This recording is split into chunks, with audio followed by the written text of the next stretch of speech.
Ռուբեն Ռուբինյանն ու այլ ՔՊԱ-ականներ հերթական անգամ կարճել են մեկ բառից, որովհետև Սերժ Սարգսյանի ուղերձի բովանդակությանը պատասխան չունեն։ Այդ ուղերձը անբարո բառի մասին չէր, այն հազարավոր զոհերի, հանձնված Արցախի, օկուպացված տարածքների,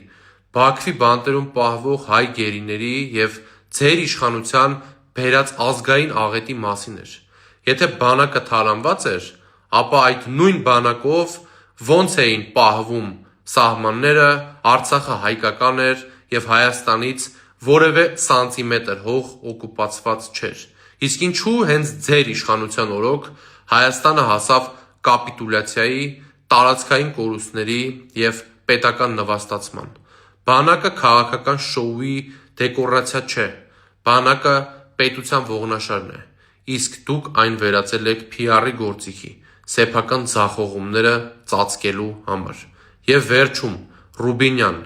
անբարո բառից այդքան նեղանալու կարիք չկա։ Այդ ուղերձում դա ձեզ տրված ամենամեղմ գնահատականներից մեկն էր։ Այնտեղ շատ ավելի ծանր քաղաքական բնորոշումների հիմքեր կային, կապիտուլյանտներ, հայրենիքից հրաժարվողներ, հող հանձնողներ։ Ու մի խորհուրդ էլ, քիչ շփվեք ՔԼՉ-ի հետ, սկսել եք հայերենն էլ վատ հասկանալ։